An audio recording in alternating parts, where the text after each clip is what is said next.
Hello student, আসসালামু আলাইকুম।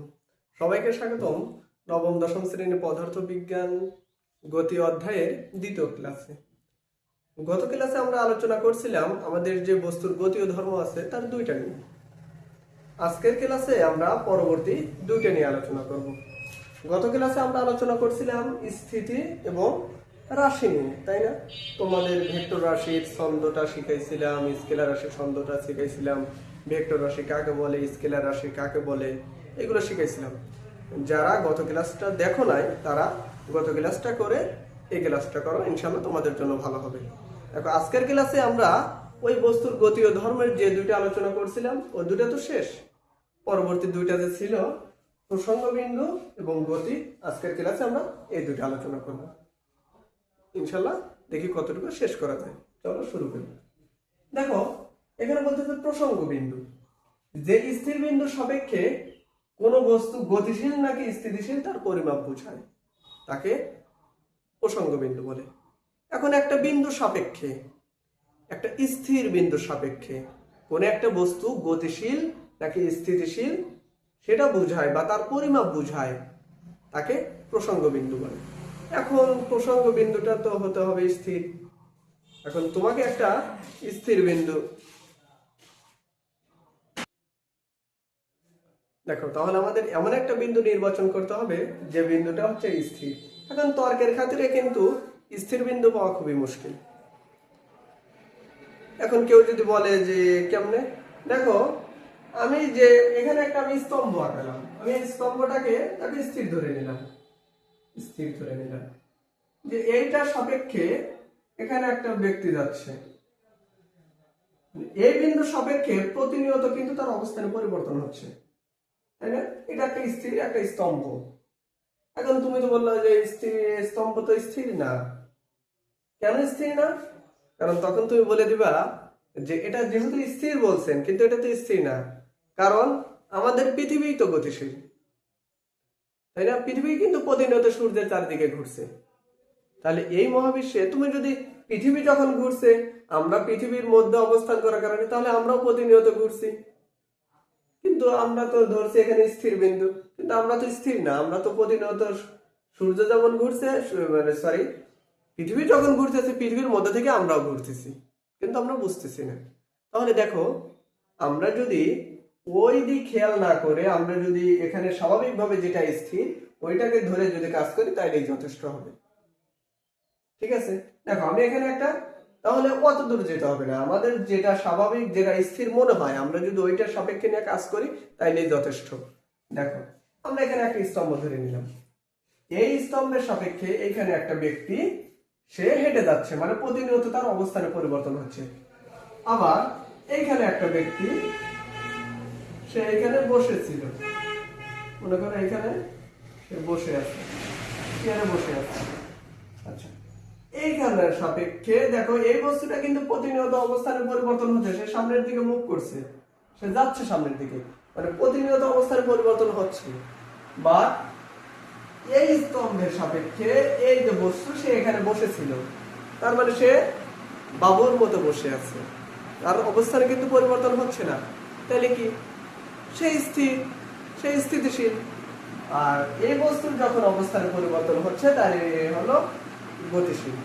ঠিক আছে, তাহলে প্রসঙ্গ বিন্দুটা আমি আসলে এইখানে, এটা হচ্ছে প্রসঙ্গ বিন্দু, এই স্তম্ভ, এই স্তম্ভটা কিন্তু এখানে প্রসঙ্গ বিন্দু। ঠিক আছে, কারণ এই স্তম্ভের সাপেক্ষেই তো সে প্রতিনিয়ত অবস্থানে পরিবর্তন করছে, আমরা স্তম্ভের সাপেক্ষেই তো বলতেছি যে সে গতিশীল, আবার এই স্তম্ভের সাপেক্ষেই তো বলতেছি যে তার অবস্থানে পরিবর্তন হচ্ছে না, সে স্থিতিশীল। এই স্তম্ভের সাপেক্ষে কিন্তু, তাইলে এই স্তম্ভটা হচ্ছে একটা প্রসঙ্গ বিন্দু। আশা করি প্রসঙ্গ বিন্দুটা তোমরা বুঝতে পারছো। দেখো, 4 নাম্বারটা আমাদের ছিল যে বস্তুর গতি ও ধর্মের, এটা ছিল 3 নাম্বার, প্রসঙ্গ বিন্দু এটা ছিল 3 নাম্বার। এখন 4 নাম্বারটা আমাদের ছিল হচ্ছে গতি নিয়ে। তাহলে এখন আমরা গতি নিয়ে আলোচনা করব। দেখো, এখন আমরা আলোচনা করব যে বস্তুর গতি ও ধর্মের 4 নম্বর টপিকটা। 4 নম্বর টপিকটা ছিল গতি। এখন এই গতি আবার বিভিন্ন ধাপে ভাগ হয়ে গেছে।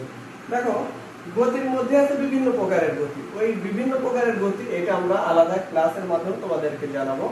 আর এখন আমরা আলোচনা করব দূরত্ব এবং সরণ নিয়ে। এই গতির মধ্যে আমাদের আছে দূরত্ব এবং সরণ। এখন দেখো প্রথম আমরা আলোচনা করব দূরত্ব নিয়ে। এখন দূরত্ব কাকে বলে? দেখো আমি এখানে একটা মানে স্বাভাবিকভাবে গ্রাম বাংলার যেরকম রাস্তা আমি ওই রকম একটা রাস্তা আঁকি। দেখো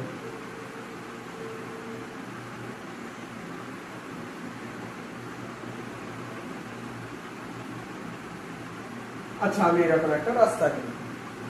এইখানে একটা ব্যক্তি হাঁটতেছে, সে হাঁটতে হাঁটতে নির্দিষ্ট সময় পর সে এইখানে চলে আসছে এবং সে যে এখান থেকে গেছে এটা হচ্ছে 1 কিলোমিটার। ঠিক আছে, এটা হচ্ছে 1 কিলোমিটার।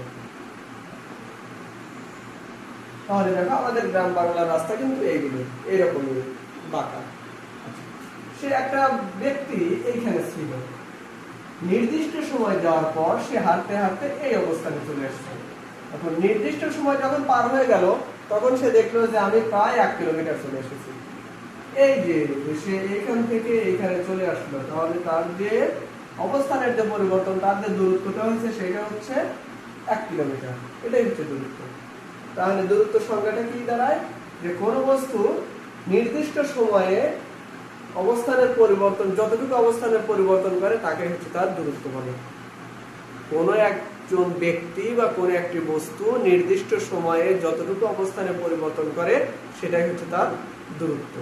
এখন দূরত্ব, তার এই দূরত্ব থেকে আমরা আসি হচ্ছে দ্রুতিতে। এখন দ্রুতি কাকে বলে? দেখো সময়ের সাথে দূরত্ব পরিবর্তনের হারকে দ্রুতি বলে। ঠিক আছে, তাহলে সময়ের সাথে দূরত্ব পরিবর্তনের হার। এখন দূরত্ব পরিবর্তনের হার বলতে কি বোঝাচ্ছে? যে আমার কতটুকু দূরত্ব অতিক্রম করলো এবং কতটুকু সময়, তাই না? এটাই তো পরিবর্তন সময়ের সাপেক্ষে। তাহলে কতটুকু দূরত্ব অতিক্রম করছে কতটুকু সময়ে, সেটাই হচ্ছে দ্রুতি। তাহলে দেখো আমরা সংজ্ঞাটা দেখে নেই। তাহলে এটা তো বোঝা গেল যে এখান দিয়ে দেশে আঁকা বাঁকা পথ অতিক্রম করছে, এটাই হচ্ছে তার দূরত্ব। এখন আমরা আলোচনা করব দ্রুতি নিয়ে। দেখো সময়ের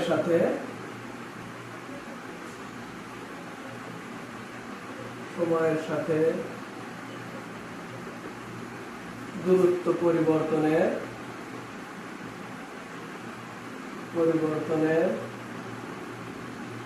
হারকে দ্রুতি বলে। ঠিক আছে, তাহলে সময়ের সাথে দূরত্ব পরিবর্তনের হারকে দ্রুতি বলে। তাহলে দেখো তো দ্রুতি সমান কি লেখা যায়? দেখো আমাদের 1 নম্বর সূত্র, এটা মনে রাখো যে দ্রুতি। আচ্ছা দ্রুতি সমান কি বলা যায়? দেখো দ্রুতি সমান বলা যায় দূরত্ব বাই সময়। সে কতটুকু দূরত্ব অতিক্রম করছে এবং কতটুকু সময়। ঠিক আছে, তাহলে দ্রুতি সমান দূরত্ব বাই সময়। দেখো তোমাদের বোঝার সুবিধার্থে আমরা একটা অঙ্ক করে ফেলি। হ্যাঁ, তোমাদেরা যেন এটা আরো ভালো করে বুঝতে পারো সেই জন্য আমরা একটা অঙ্ক করি। চলো তাহলে দেখো প্রশ্নটা আমরা উঠাই নিয়েছি যে একটি গাড়ি 30 সেকেন্ড সময়ে 600 মিটার অতিক্রম করে, গাড়িটি দ্রুতি কত? তাহলে দেখো এখানে আমাদের এই দ্রুতি বের করতে বলছে। আর দ্রুতি কি আমরা তো জানি সময়ের সাথে দূরত্ব পরিবর্তনের হারকে দ্রুতি বলে। তাহলে দ্রুতি ইকুয়াল লেখা যায় দ্রুতি সমান দূরত্ব বাই সময়।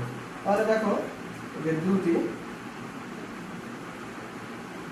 এখানে লিখে নেব, আমরা কিন্তু সমাধান করছি। দেখো সমাধান আমাদের এই অঙ্কগুলো আমাদের এমসিকিউতে দিতে পারে। দেখো তাহলে দ্রুতি সমান কি লেখা যায়? আমরা জানি দ্রুতি সমান দূরত্ব বাই সময়। ঠিক আছে, দেখো এখন দূরত্ব কত? দূরত্বটা হচ্ছে 600 মিটার এবং সময় কত? 30 সেকেন্ড। এখন তুমি ভাগ করো। দেখো 0 0 কাটো, আরে 3 3 2 6 আর সাথে একটা 0 আছে, তাহলে 3 20 60। তাইলে দেখো ভাগ করে আমাদের দ্বারা 20। এখন এককটা কি? দ্রুতির একক কি? দ্রুতির একক হচ্ছে মিটার, মিটার পার সেকেন্ড। দেখো আমাদের এখানে দূরত্বের এককটা কি? মিটার। আর নিচে আমাদের যে দেখো সময়ের একক কি? সেকেন্ড। দ্রুতির একক দ্বারায় মিটার পার সেকেন্ড। দেখো মিটার পার সেকেন্ড এটা বললেও হবে, অথবা ms ইনভার্স 1, ms ইনভার্স 1। তাহলে দ্রুতির একক মিটার পার সেকেন্ড। ঠিক আছে, আচ্ছা তাহলে দ্রুতিটা কিভাবে বের করা লাগে আসলে আমি মনে হয় বুঝাতে পারছি যে সময়ের সাথে দূরত্ব পরিবর্তনের হারকে দ্রুতি বলে। তুমি যদি সময় দূরত্বকে সময় দিয়ে ভাগ দাও তাহলে দ্রুতি পাবে। এখন আমরা আলোচনা করব সরণ নিয়ে। তাহলে চলো সরণ নিয়ে আমরা আলোচনা শুরু করি।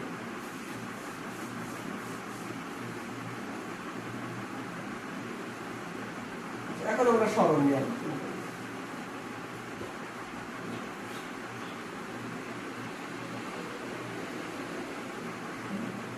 তো প্রথমে আমাদের জানতে হবে যে সরণ কাকে বলে। কোন বস্তুর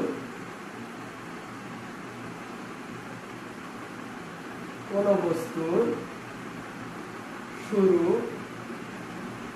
ও শেষ অবস্থানের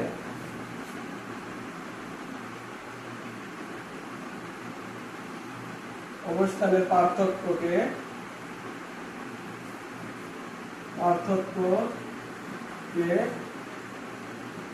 সরণ বলে।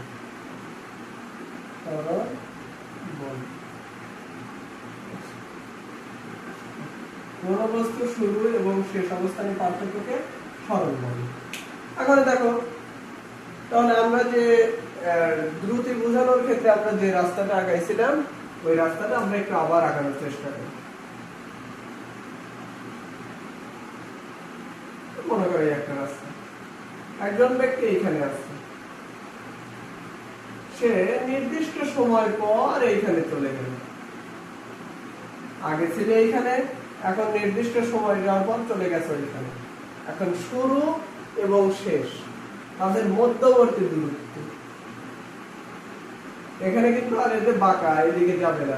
দেখো এদিক দিয়ে যদি যায় তাহলে এটা হবে দূরত্ব, এটা হলো দূরত্ব। আর যদি সোজাসুজি তুমি দূরত্ব নির্ণয় করো যে সে সোজা কত আছে, এখানে যতটুকু আর এই দুইটার সোজা ধরলে পরে কত হয়, মানে এই সোজা ধরলে যত হবে এটা হচ্ছে সরণ। কোন বস্তুর শুরু এবং শেষ অবস্থানের মধ্যবর্তী দূরত্বকে বা অবস্থানের পার্থক্যকে সরণ বলে। মনে করো সে এখানে গেছে কত কিলোমিটার, আগেরটাতে দেখাচ্ছিলাম 1 কিলোমিটার। মনে করো এখানে গেছে 600 মিটার। এখানে যেহেতু সে আঁকা বাঁকা রাস্তা 1 কিলোমিটার হয়েছে, এবং এখান থেকে এখানে যদি দূরত্ব সরাসরি ফিটা ধরে মাপা হয় তাহলে দেখলাম যে 600 মিটার। তাহলে সে কিন্তু তার সরণ কিন্তু 600 মিটার আর দূরত্ব কিন্তু 1 কিলোমিটার। ঠিক আছে, তাহলে দেখো কোন বস্তুর শুরু এবং শেষ অবস্থানের পার্থক্যকে সরণ বলে। এখন আমরা যদি সরণ জানি তাহলে এর পরবর্তী আলোচনা হচ্ছে আমাদের দেখো সরণ থেকে বেগ আসবে। দেখো আমরা পরবর্তী আলোচনা করব এই সরণ থেকে কিন্তু বেগ আসবে। বেগ সময়ের সাথে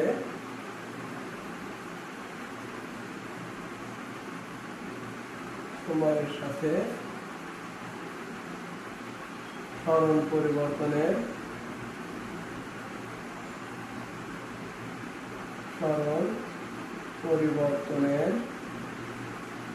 হারকে দেখব। ঠিক আছে, তাহলে দেখো সরণ থেকে আমাদের বেগের হিসাব আসবে যে সময়ের সাথে সরণ পরিবর্তনের হারকে বেগ বলে। তাহলে দেখো পরিবর্তন বলছে, মানে কার সাপেক্ষে? সময়ের সাপেক্ষে। যার সাপেক্ষে পরিবর্তন বলবে সে হবে নিচে, আর যে পরিবর্তন হবে সে হবে উপরে। ঠিক আছে, তাহলে দেখো বেগ সমান বলতে পারি যে বেগ সমান দেখা যায় সরণ বাই সময়, সরণ বাই সময়। ঠিক আছে, তাহলে বেগ সমান বলা যায় সরণ বাই সময়। এখন দেখো সরণের এককটা কি? মিটার, আর সময়ের একক হচ্ছে সেকেন্ড। তাহলে বেগের এককটা কি দাঁড়ায়? দেখো বেগের এককটা দাঁড়ায় মিটার কিন্তু উপরে আছে, দেখো উপরে, তাহলে মিটার নিচে হচ্ছে আছে সেকেন্ড, তার মানে m/s। দেখো এটাকে লেখা যায় যে মিটার পার সেকেন্ড। আবার এটাকে এমনিও লেখা যায়, আবার বলা যায় ms ইনভার্স 1। ঠিক আছে, তাহলে বেগের এককটা কি দাঁড়ালো? মিটার পার সেকেন্ড অথবা ms ইনভার্স 1। আমরা এখন বেগের একটা অঙ্ক করি। আমাদের যদি বলে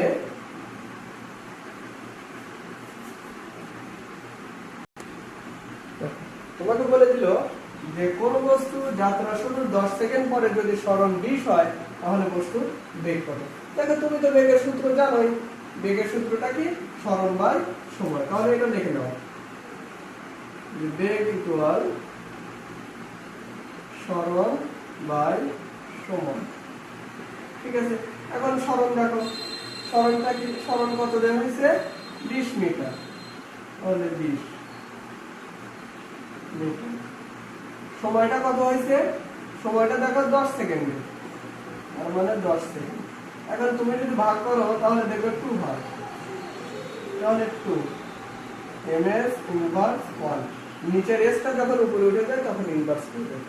তাহলে এই ছিল আমাদের বেগ। এখন আমরা আলোচনা করব এই বেগটা আবার দুই প্রকার, একটা হচ্ছে সমবেগ আর একটা হচ্ছে অসমবেগ। এই বেগ নিয়ে আমরা আগামী ক্লাসে আলোচনা করব। আজকে এই পর্যন্তই। আসসালামু আলাইকুম।